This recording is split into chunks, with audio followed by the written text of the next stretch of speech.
They came in the night. Thousands of Japanese soldiers, screaming at the top of their lungs, bayonets fixed, charging headlong across open ground. It was the infamous Banzai charge, a tactic that terrified American troops in the early years of the Pacific War. To face a wave of men willing to die was to stare into chaos itself. But what the Japanese did not realize was that the Americans had learned. They had mastered a new kind of battlefield coordination, artillery fire so precise, so overwhelming, that it could annihilate entire assaults in minutes. What began as a weapon of shock and honor became, by 1944, a death sentence for those who used it. This is the story of how the Banzai charge, once feared, was systematically destroyed by American artillery coordination, and how that clash of tactics defined the bloody battles of the Pacific. They came with a roar that seemed to tear the night apart. American sentries on outposts across the Pacific recalled hearing the guttural cry, "Banzai! Banzai!" long before they saw the men who shouted it. Then, out of the shadows, hundreds of Japanese soldiers surged forward, bayonets glinting, faces twisted in fury, charging as though death itself was a goal rather than a risk. For men raised on the stories of trench warfare or the carefully planned maneuvers of Europe, nothing had prepared them for this. It was a tidal wave of human will, and it struck fear into even the most battle-hardened units. The Banzai charge was not born out of desperation alone, it was the product of an ideology. Japan's soldiers carried with them the Bushido Code, a warrior ethic rooted in honor and loyalty to the emperor. Death was preferable to surrender. To fall in combat, especially in a final, defiant charge, was considered the ultimate fulfillment of duty.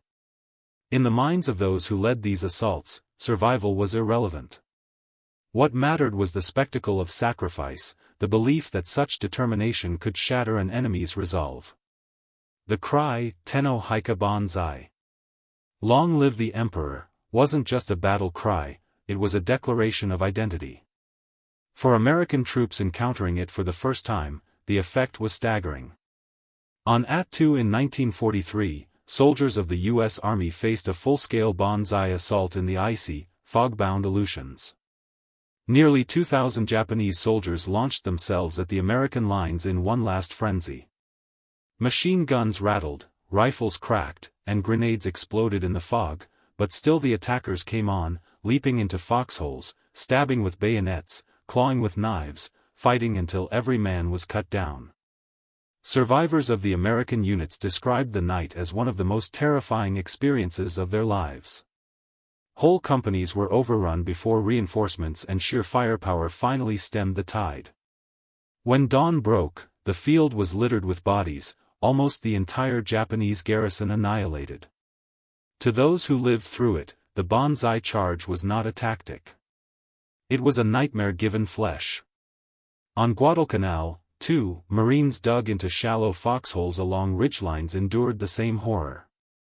They recalled hearing drums beating in the jungle, guttural chants echoing through the trees, and then the sudden eruption of screaming soldiers pouring into their lines. In the darkness, muzzle flashes lit up faces distorted in rage and pain.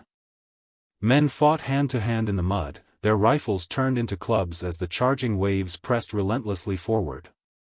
For the Marines, many of whom were still new to combat, the sheer fanaticism of the attack was almost incomprehensible.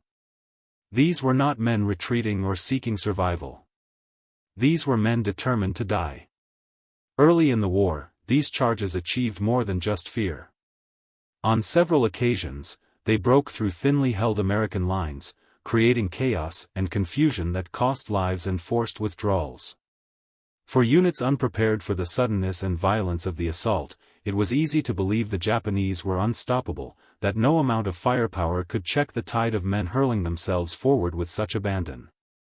Reports sent back to Washington and Honolulu spoke of fanatic assaults that seemed to defy reason. Newspapers picked up the stories, painting the Japanese soldier as a warrior who cared nothing for his own life, a foe as alien as he was dangerous. Yet even in those moments of shock, American commanders began to notice something beneath the chaos. The Banzai charge, for all its ferocity, was also rigid. Once the order was given, the attack could not change direction. Men committed themselves fully, throwing away cover, discipline, and coordination. If the defenders held steady, the attackers exposed themselves in devastating ways. By the time the last echoes of the Guadalcanal campaign faded, the Americans had begun to understand that the very thing that made the charge terrifying, the abandonment of self-preservation, also made it fatally vulnerable. Still, to the ordinary soldier in those early days, such observations meant little. What they knew was the sheer, visceral terror of facing men who seemed impervious to bullets, who ran headlong into machine gun fire, who clutched grenades to their chests and hurled themselves into foxholes.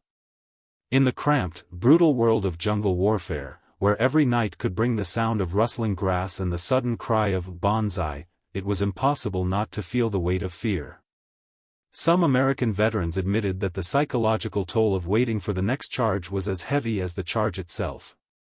You could never be sure when or where it would come, only that when it did, it would come like a storm. Japanese commanders leaned heavily on this tactic not only for its supposed battlefield effectiveness but also for its symbolic power. In their eyes, it demonstrated the superiority of Japanese spirit over Western reliance on machines.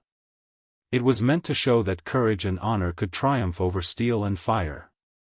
For the men ordered to carry it out, it was a chance to fulfill their duty to the emperor in the most dramatic way possible. For those who survived, the knowledge that they had been willing to give their lives became a badge of honor. In the camps and foxholes of the Pacific, however, American soldiers began to whisper a different truth. They started to recognize that while the charges were deadly, they were not invincible. Machine guns, mortars, and above all, artillery could break the waves of attackers before they reached the lines. Slowly, painfully, the lessons were learned. What had begun as chaos and terror would, in time, become an opportunity to turn the enemy's desperation into destruction. But in those early years, when the first Banzai charges thundered across no man's land, they seemed less like tactics and more like the embodiment of death itself charging straight into your line. By 1943, the Banzai charge had already etched itself into the minds of American troops as one of the most unnerving experiences of the Pacific War. But as the campaigns pressed on, through the jungles of New Guinea, across the coral atolls of the Gilberts, and onto the volcanic rock of the Marianas, the U.S. military began to adapt. What had once been a terrifying shock became a predictable pattern, one that could be answered not with panic but with preparation. And at the heart of that preparation was America's mastery of artillery. The lessons were hard-earned. On Guadalcanal, Marines had endured desperate nighttime charges, holding their lines with rifles and machine guns until their barrels glowed. Casualties had been high, and fear had spread with every whispered rumor of Japanese soldiers swarming through the jungle. But the survivors learned something important: the charges always came in waves, always built on the momentum of sheer numbers rather than careful maneuver. The enemy sacrificed everything for speed and shock. And once that rhythm was recognized, it could be exploited. By the time American forces invaded Tarawa in late 1943, their commanders had begun weaving artillery directly into the defensive playbook. On that tiny island, barely 2 square miles of coral, over 4,000 Japanese troops fought to the death. In the darkness of night, the cries of Banzai erupted again, as hundreds of defenders rushed against the thin marine perimeter. But this time, waiting behind the lines, U.S. field guns were ready. Observers with radios, perched in makeshift towers or dug into sand pits, called in coordinates as soon as the charge began. Within seconds, the black sky lit up with flashes, and shells rained down on the attackers. The rush that had once smashed into foxholes now dissolved in fire before it reached American lines. Marines described the sight of bodies torn apart mid-run, the once fearsome cries drowned out by the thunder of explosions.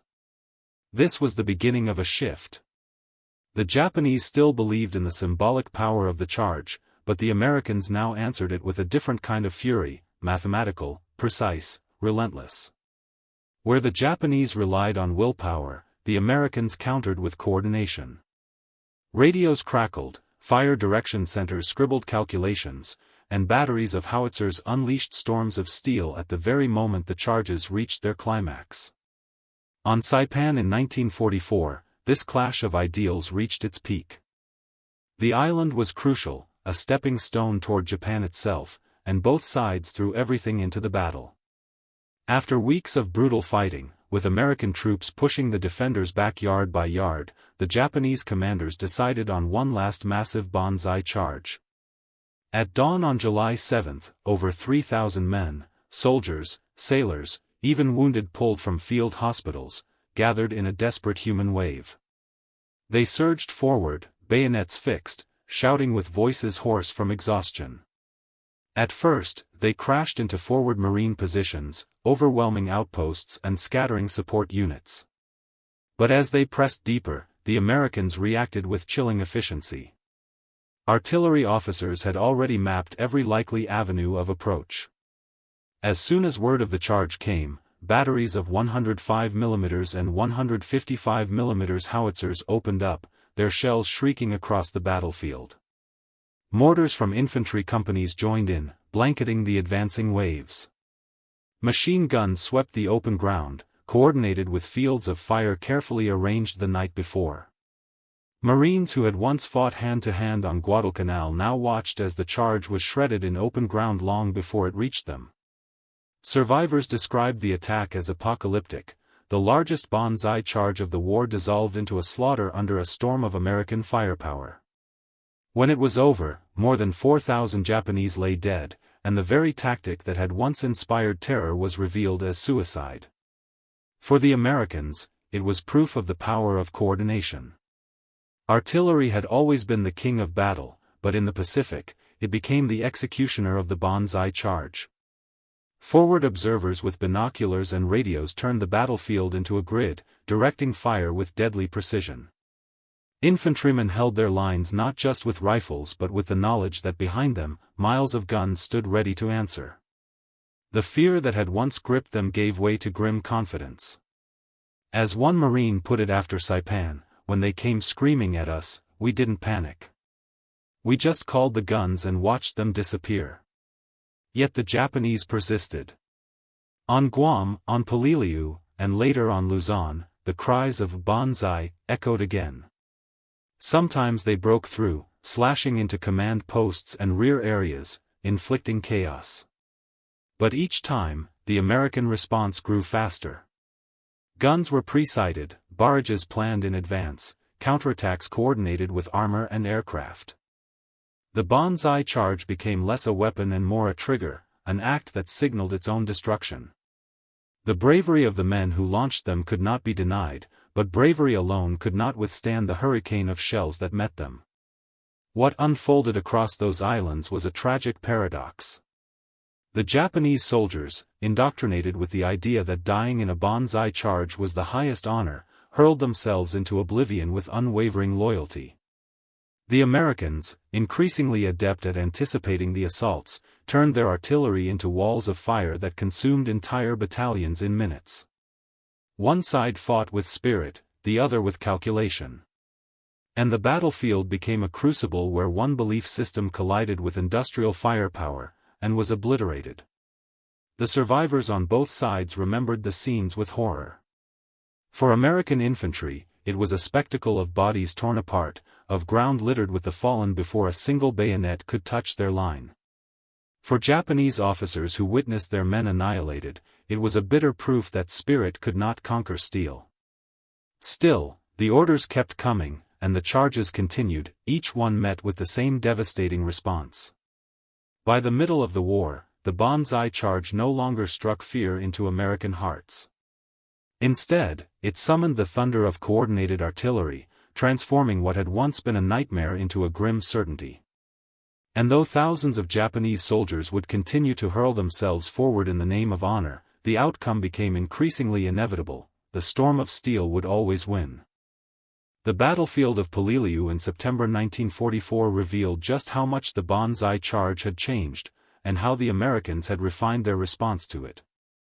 The island was small, just 6 miles long, but it was defended by more than 10,000 Japanese troops who had transformed the coral ridges and caves into a fortress. Marines landing on the beaches expected another brutal clash of bayonet charges. Instead, they encountered something different, a Japanese defense built around attrition, ambushes, and carefully concealed fire. Yet even here, when the moment of desperation came, the familiar cry of Banzai split the night air, and American artillery once again delivered the answer. For weeks, Marines and soldiers slogged through the jagged coral ridges, fighting in heat so oppressive that canteens emptied within hours and men collapsed from exhaustion. The Japanese held their positions with grim determination, but as supplies dwindled and casualties mounted, the old doctrine resurfaced. Survivors of the garrison were ordered to make one last grand charge, to expend their lives in a storm of fury. Hundreds of men gathered in the shadows, bayonets fixed, grenades clutched in sweating palms. Their commanders told them that honor demanded no retreat, no surrender, only death in the rush against the enemy. And so, in the pre-dawn hours, they came screaming out of the darkness. The Marines had been expecting it. Forward observers had picked up signs of enemy movement in the night. Wire teams had pre-registered artillery on likely avenues of approach, and batteries were standing by, guns loaded and sights fixed. The moment the Japanese surged forward, their war cries echoing across the battlefield, American flares lit up the sky, turning the coral ridges into a surreal daylight. Within seconds, the guns thundered. Shells whistled overhead, slamming into the charging masses. The effect was immediate and catastrophic. Marines described the scene as waves of men collapsing mid-run, their bodies shredded by shrapnel before they could close the distance. Mortar crews added their fire, saturating the flanks, while machine guns stitched lines of tracers across the open ground. What might once have been a terrifying assault dissolved into chaos, with survivors stumbling over the fallen, blinded by dust and smoke. Still they pressed on, driven by the belief that to falter was shame. But every step forward brought them deeper into the killing zone, where artillery and rifles worked in concert to erase their momentum. In the aftermath, the ground was littered with bodies, the cries of the wounded echoing through the smoke. Marines who had crouched in their foxholes now stood in silence, staring at the devastation. They had fought bravely, yes, but it was the guns behind them that had delivered the decisive blow. One officer wrote in his diary that the artillery had turned the Japanese charge into a storm against a cliff, violent, furious, but broken on impact. What made Poliliu significant was not only the slaughter itself, but the growing predictability of the tactic. By 1944, the Americans had turned the Banzai charge into an equation. Infantry held their ground, observers plotted coordinates, artillery responded with pre-planned barrages. It was mechanical, almost clinical, in its efficiency. The cries of Banzai no longer summoned panic, they summoned calculations, radios, and steel. The tactic that once terrified now announced its own destruction. But that did not diminish the human element.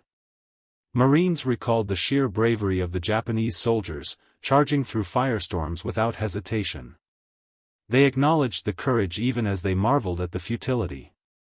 One Marine described how the enemy came on as if already dead, as if they had decided long before that the end would be here, tonight. It was an eerie, almost ritualistic display, and for many Americans it reinforced the belief that this war was unlike anything fought in Europe. Against Germany, battles were measured in ground gained and lost. Against Japan, they were measured in lives willingly thrown away in the name of honor.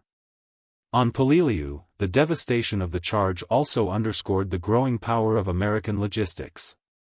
Each artillery barrage required immense coordination, ships offshore delivering shells, trucks hauling ammunition, soldiers laboring to feed the guns without pause. The Japanese might hurl thousands of men forward, but each man faced the combined weight of an industrial machine designed to kill with precision.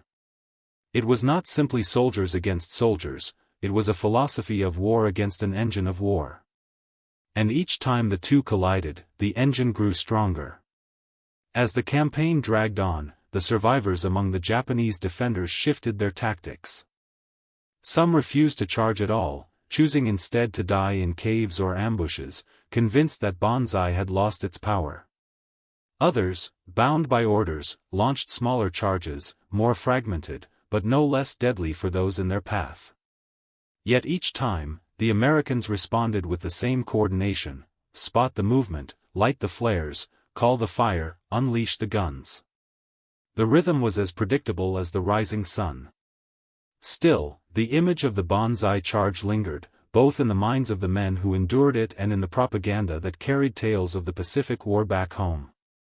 For American soldiers, it remained a symbol of the enemy's ferocity, of the sheer will to fight even in hopeless situations. But for those who actually faced it on battlefields like Peleliu, it had become something else, a grim reminder of how artillery coordination had transformed the battlefield, turning human courage into kindling for explosions. By the time Peleliu was secured, the charge had lost much of its mystique. The Japanese soldiers who launched it had met their fate in the firestorms of American guns, and the Americans had added another lesson to their growing mastery of the Pacific War. Yet the cries of Banzai still haunted the nights, echoing in the ears of those who knew that the next island, the next battle, would bring them again. And though the outcome was becoming predictable, the human cost, on both sides, remained as heavy as the thunder of the guns that answered it. On Saipan in June 1944, the Banzai charge reached its most terrifying and tragic scale. The battle had already raged for weeks, with Marines and Army troops grinding forward against entrenched Japanese defenders. The island, just over 70 miles from Tinian and Guam, was a keystone in the American push across the Pacific, and the Japanese fought with the desperation of men who knew its loss would open the Marianas to U.S. bombers within striking range of their homeland. The terrain was brutal, jungle broken by jagged ridges and cane fields, caves honeycombing the hills, villages blasted into rubble. Every position taken cost blood, and the Japanese garrison, cut off and running out of supplies, grew more and more cornered. By July, the defenders had been pushed back into the northern part of the island. Food was gone, ammunition scarce, and medical supplies exhausted. Yet surrender was never considered. Instead, the Japanese commander, General Yoshitsugu Saito, made a fateful decision. He gathered what remained of his forces, regular soldiers, Marines, even laborers, and wounded men who could still walk, and ordered one last, overwhelming Banzai charge. It would not be a token gesture or a desperate night attack of a few hundred. It would be a full-scale assault, tens of thousands of men throwing themselves at the American lines in one last explosion of fury. At dawn on July 7, 1944, they came. More than 3,000 Japanese soldiers, joined by hundreds of wounded who limped forward with bandages and makeshift weapons, surged across the fields. They carried rifles, bayonets, swords, and even farm tools, shouting, "Tenno Hika Banzai! Long live the Emperor!" As they charged. Behind them came the sick and injured, some dragged forward by comrades, determined to die with the same honor as those still whole. American soldiers of the 27th Infantry Division, holding the line across cane fields and ridges, suddenly found themselves staring at a wall of humanity advancing with a roar. The shock of it was immediate. This was not a probing raid or a scattered assault, it was a tidal wave.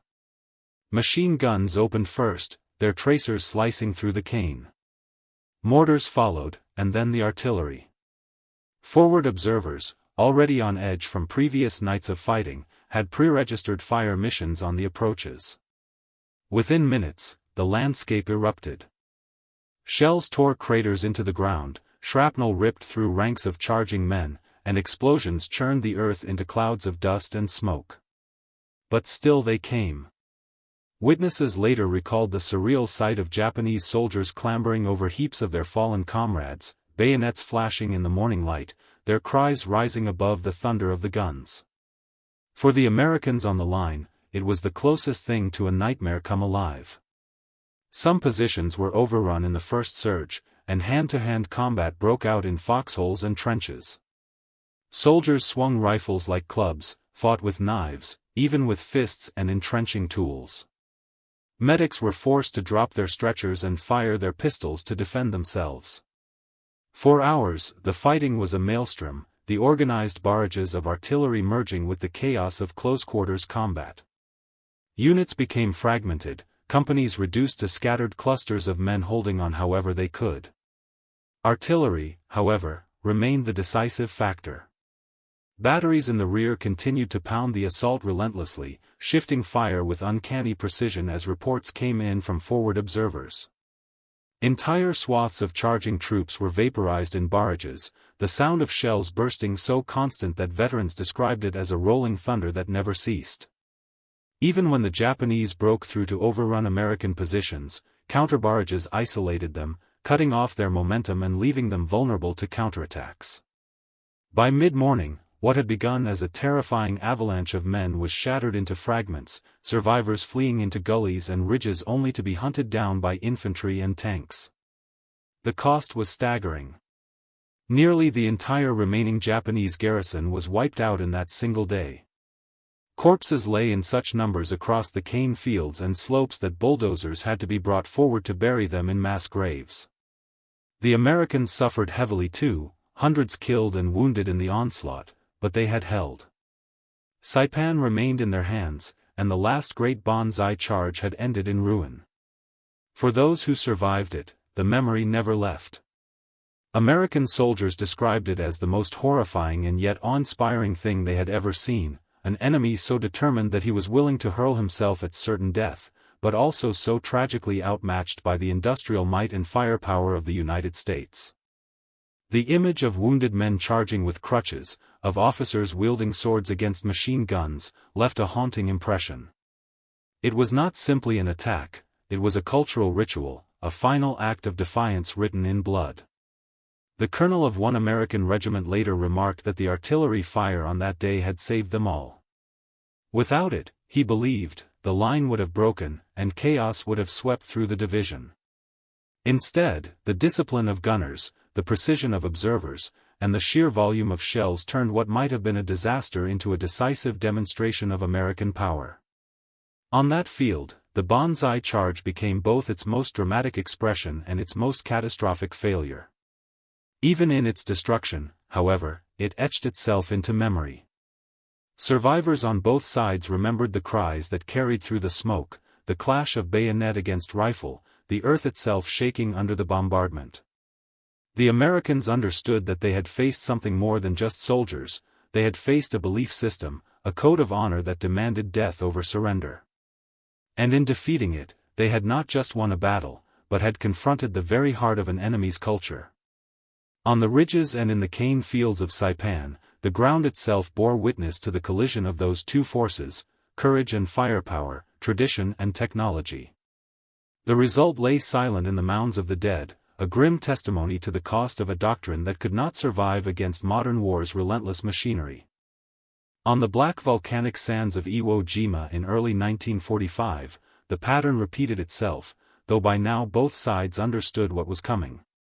The Japanese garrison under General Tadamaki Kuribayashi knew the island could not be held forever, but his strategy was unlike that of earlier commanders. He had watched the fate of Banzai charges on Saipan, Tarawa, and Guam, where massed human waves had been cut to pieces under American artillery and naval gunfire. Kuribayashi forbade such suicidal assaults at the outset, instead ordering his men to fight from caves, bunkers, and tunnels, bleeding the Marines for every inch of ground. Yet as the weeks dragged on and casualties mounted, the old instinct returned. Cornered, with no chance of relief, some Japanese units still prepared to launch themselves in final charges, believing that dying in a storm of fury was better than being entombed underground. For the Marines on Iwo Jima, the island was a nightmare. Every hill and ridge concealed bunkers connected by tunnels. Every advance meant flamethrowers roaring into pillboxes, grenades tossed into dark openings, machine guns firing from positions thought destroyed only moments before. The constant barrage of American artillery and naval guns never seemed to silence the enemy completely. And yet, amid this brutal siege warfare, there were still moments when the old pattern re-emerged. Small groups of Japanese soldiers, sometimes dozens, sometimes hundreds, would suddenly burst from concealed positions, charging across the blasted terrain with rifles, bayonets, and swords, screaming as they rushed into Marine lines. When these attacks came, they were met with the same grim choreography that had been practiced across the Pacific. Forward observers, already wired into a network of radios, called down fire almost instantly. Artillery crews, their guns dug into the ash at the beachhead, swung their barrels toward the eruptions of enemy movement. The fire missions came rapid and overlapping, shells shrieking through the air to burst among the charging troops. Marines on the line opened up with Browning automatic rifles, Thompson submachine guns, and belt-fed machine guns that poured tracers into the smoke. Mortar crews lobbed round after round, their tubes glowing from the pace. The result was devastating. Attackers fell in rows, bodies flung into the sand, cries drowned in the roar of the guns. Even so, the shock of the charges lingered. Marines described the eerie sight of enemies emerging through smoke and dust, some stripped to the waist, some already wounded but still running forward. At night, these assaults became even more unnerving, with shouts echoing through the darkness, muzzle flashes strobing across the volcanic ridges. A few broke through to the American lines, sparking savage hand-to-hand fights in trenches and foxholes. In those moments, bayonets clashed, knives flashed, and rifle butts were swung in desperation. The fighting was primal, but always short-lived, because the weight of fire behind the lines quickly crushed the assault. The artillery coordination was by now a finely honed machine. Each sector of the island had pre-registered fire missions plotted in advance, calculated for likely avenues of approach. When Japanese soldiers appeared, the response was not chaotic, it was almost instantaneous, like pulling a lever on a vast, deadly apparatus. Barrages landed with precision, cutting off reinforcements, breaking up concentrations, and pounding retreating survivors. The Marines came to rely on the knowledge that even in the most terrifying moments, the sky itself could be turned into a weapon by the guns arrayed behind them. As the weeks of fighting ground on, the Banzai charge became less an organized tactic and more a symbol of desperation.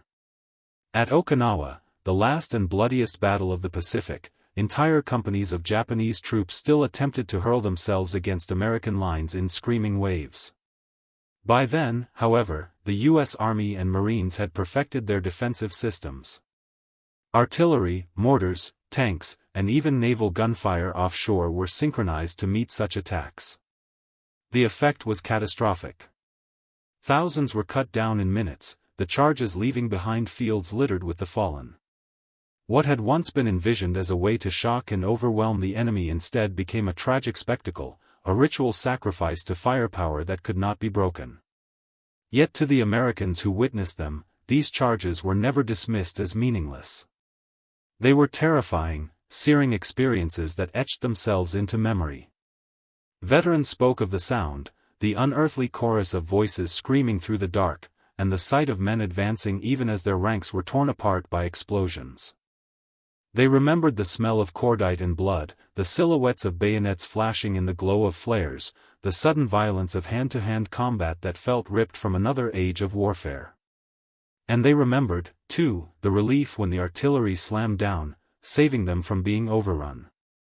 To the Japanese soldiers, the charges were more than military maneuvers. They were acts of cultural conviction, rooted in the belief that death in battle preserved honor, that loyalty to the emperor demanded no less. For many, it was the only choice left when ammunition was gone, when bunkers collapsed, when food and water had vanished. They carried out these final attacks not because they thought they would turn the tide, but because they believed it was the only fitting end. To their enemies, this gave the charges a strange, haunting quality, admiration mixed with horror, respect tempered by pity. In the ashes of the Pacific battlefields, the remnants of these charges were stark reminders of the clash between tradition and modern war. The fields where they fell bore the scars of artillery craters, the wreckage of weapons scattered among the bodies.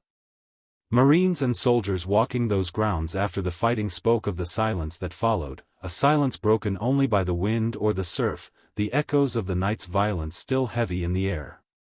They had faced courage, yes, but courage that could not triumph against the machinery of firepower and coordination that defined 20th-century combat. By war's end, The Banzai charge had become both legendary and tragic, remembered by Americans as the ultimate expression of Japanese ferocity, and by the Japanese themselves as both valorous and futile. On islands across the Pacific, from Saipan to Okinawa, the final cries of Banzai had been drowned by the thunder of artillery, leaving behind lessons written in fire, steel, and blood. The Banzai charge began as a weapon of fear, a symbol of Japanese resolve. But in the jungles and beaches of the Pacific, it met an enemy whose artillery coordination could turn bravery into slaughter. By the end of the war, the tactic had not broken American lines, it had broken the Japanese army itself. And in that story lies the true lesson of the Pacific War: courage alone cannot defeat firepower when it is wielded with precision.